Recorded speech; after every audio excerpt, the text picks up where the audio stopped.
I don't know what it is about Bali, but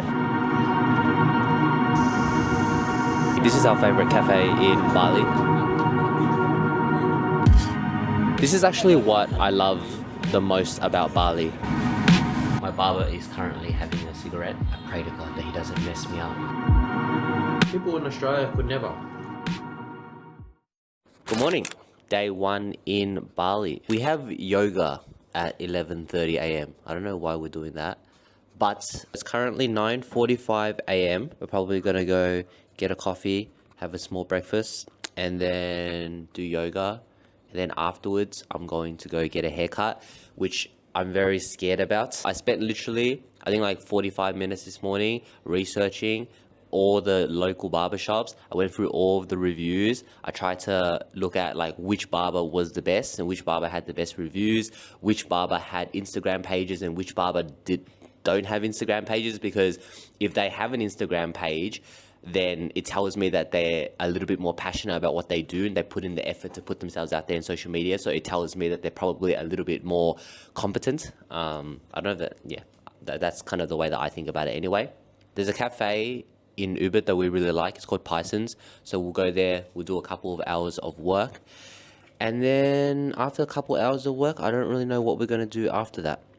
We'll go to the gym. Oh yes, we'll go to the gym and then we'll go get a massage. Probably. To be honest, it's just an opportunity for me to work, but in a different environment. I guess when I go on holidays in general, I will always keep to my routine of doing at least, like at the minimum, like 3-4 hours of work in the morning, and then I'll go to the gym. I will always kind of have that 6-hour routine. And it's not because I feel obligated to work, but it's also because like I just enjoy working, you know? For me, like work represents being able to work towards something. And I think like sometimes when you travel, you have this mindset, and I think it's a scarcity mindset where you're trying to make the most out of absolutely everything, right? Every single moment you want to get the most out of it. And I understand that mindset, but also I think that there is principle in still being able to maintain some sort of a routine and doing things like going to the gym or working, not because you have to, but because these are the things that allow you to feel proud of yourself, you know? And for me, like having that sense of like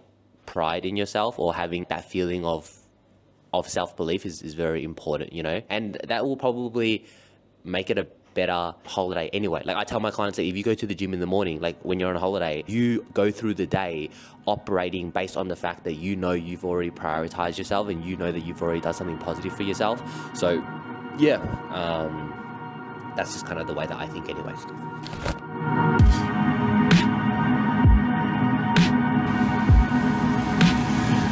I don't know what it is about Bali, or I think it's any place that I travel to with like hot climate.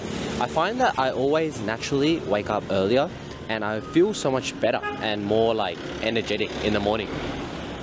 It was the case, like I've been to Bali before, when I went to Vietnam, when I went to Dubai, and when I think about it, when I went to Japan and Korea, I don't think that was the case. I think it was a little bit harder to wake up in the morning. So maybe it is like just places with hotter climate. I don't know if that's actually a thing. I've never researched it, but that's one of the biggest benefits about being in a region like this for me, is that like it's so much easier to wake up at like 6-7 a.m. I feel so much better, I feel so much energetic, and my body just feels awake. I actually don't know why that is, but like yeah, for me, like that is probably one of the biggest pros of living in Bali or being in Bali. You just feel so much better in the morning.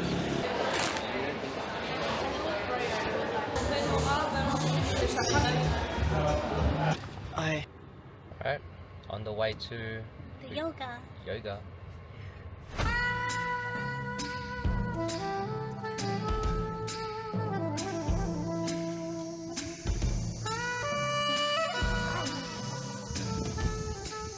One more important thing is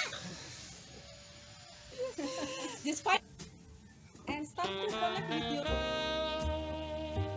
together. Let's take a deep inhalation through the nose and exhale. Give high five first with your partner.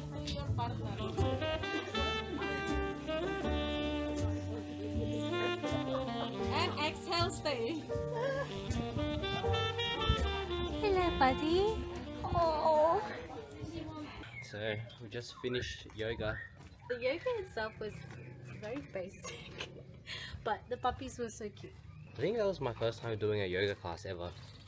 It felt like, I don't know, I struggled to like be present. Why? Like, Because of the puppies? I don't know if it was the puppies, but I just felt like you have to really like be in the zone.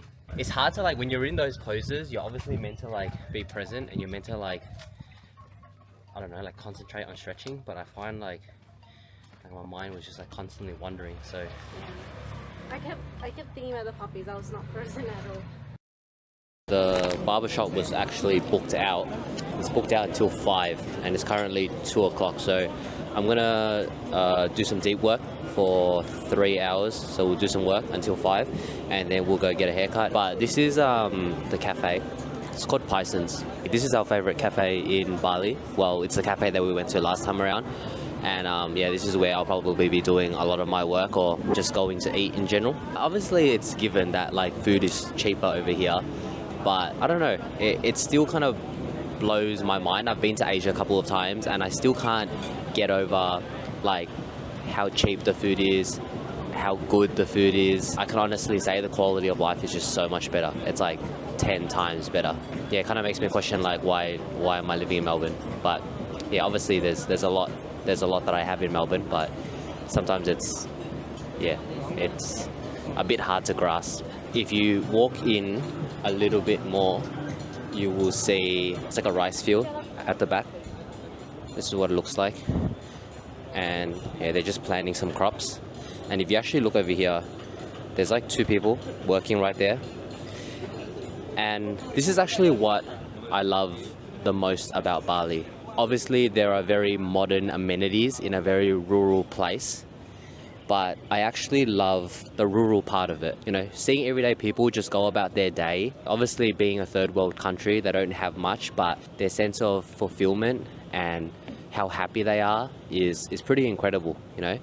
And I think for me, one of the things that I really get from Bali, or where Bali really helps me, is that it grounds me. You're not in the hustle and bustle that you get back in Melbourne, and it allows you to really focus and concentrate and like really appreciate the little things in life that we all know are more important or is more important, but we just don't really have the time and the space to reflect on that when we're at home, you know? Especially in a city like Melbourne where grind culture and everyone is just constantly trying to climb the ladder and constantly trying to achieve more and more, and it's just never ending, you know?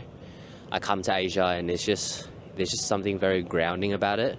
Obviously, I'm still here to work and I'm still here to build and I'm still here to achieve things, but it really helps me to remember kind of like what's important to me, you know, and the things that I should prioritize in life. It's a really good balance, you know. Like for me, it's like the perfect place where you get, you know, good food at a good price.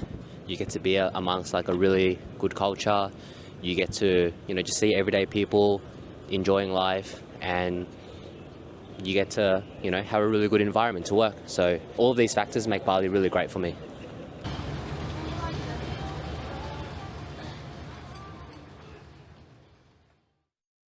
So we are at the barber shop.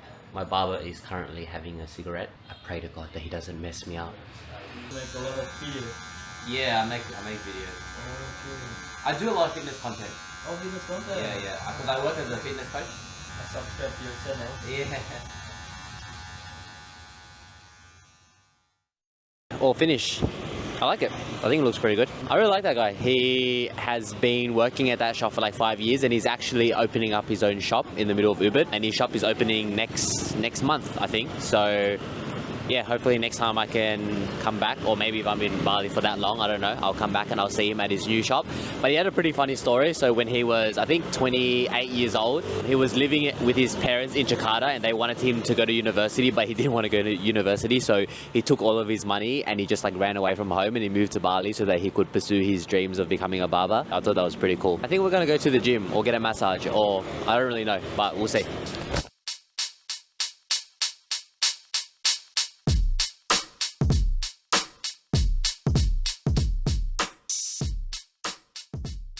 Dinner.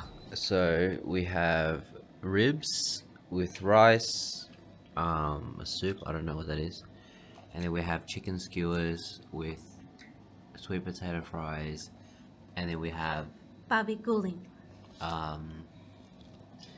yeah, barbie cooling. I'm actually so tired. We had a really long day. I feel like today was quite adventurous. I find it so funny that like our parents migrated from like Southeast Asia to come to Australia for a better quality of life, and now we're going back to Southeast Asia to live a better quality of life. That's why sometimes I'm like, how do my parents feel, you know? Like I feel bad because there's so much of the world that I feel like they yet to experience, or they should experience. It's just hard to get them to travel, because I wanted to fly my parents to Vietnam, because like when they were young they actually didn't really get to experience Vietnam or travel Vietnam a lot. But to get them to travel, it's so hard. Like their mentality is just, they want to like stay put. I mean, they've built a good life in Australia. There's no reason for them to leave. And I think that's why my mindset was very much the way it was as well. Like I saw no reason to travel because I have a good life in Australia. Like there's no need to travel. It's unnecessary. Yeah, I never got to experience traveling growing up because my parents never traveled.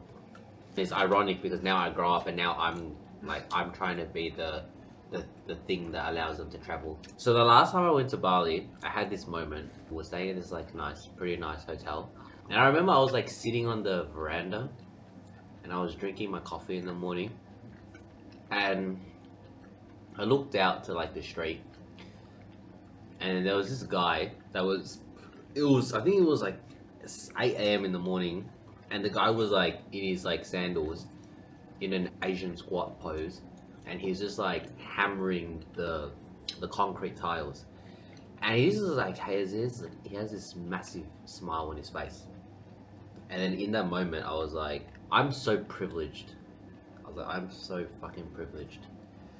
And I remember in that moment, like every single worry that I had in terms of like business and finances and everything like that just disappeared. It was 8 in the morning. 8 in the morning. And he's already outside hammering tiles. And he's like so happy with life. People in Australia could never. People in Australia could never. You're gonna call all of us out like that? When you're over here, you actually realize how much tall poppy syndrome we have in Australia, or in Melbourne and Sydney. We have this culture where like people don't want to see you win, and people who are successful like typically get a lot of hate, especially because in Australia now cost of living is going up. You know, financially a lot of people are struggling, and for some reason they just turn that anger or that frustration towards people who are successful. And like, I'm gonna just come out and say it, like if you're struggling financially and you're not in the best position, the solution is not to go and hate on people who are successful. Like you should have a sense of responsibility and ownership over your own life. And if you're not happy with where you're at, like, you know, do something about it. And you don't realize these things until you get out of Australia and you realize that people in other parts of the world are actually different. As someone who never really traveled, I didn't realize that. Anyway, I had another moment today. We were actually driving back from the gym. We drove past an ice cream shop, and on the left of the ice cream shop there was a lady, I think she was homeless, with her kid, and she's like holding her son. I think he was like 3-4 years old, and she's like cradling her son, and her son's like sleeping, right? And she's just like sitting there on the pavement, like looking out to like the abyss. Literally right next to her was the ice cream shop, and in front of the ice cream shop there's a bench, and there's like this lady holding, like sitting on the bench holding an ice cream like this, and then her husband's like taking photos of her. And you literally see the contrast of like two worlds. Like you see a lady who's like homeless on the street holding her son so he can sleep, and then on the right you have this other lady who's like holding ice cream and like taking a picture. Although I, in this video right now, sound like I'm shitting on Australia, for me, I'm very lucky to have my parents come over to Australia to give me a better life, because it's actually true. Because if they didn't come over to Australia, I would not have gotten the opportunities that I had. Like, I realize that some people in third world countries, even if they wanted to be successful, they can't. For example, if that lady that was homeless holding her son that grows up, how like his chances of making it are like 1 in 1 million. Is it possible? Yeah, I don't know. But that's why I like being in Bali, because it grounds me. Sometimes, like, when I'm at home, amongst like the hustle and grind culture, it is so hard to stay grounded. Anyway, guys, my camera keeps dying. Yeah, we're gonna finish this meal and then go to bed because I'm very tired. So, yeah, good night. See you tomorrow. Bye.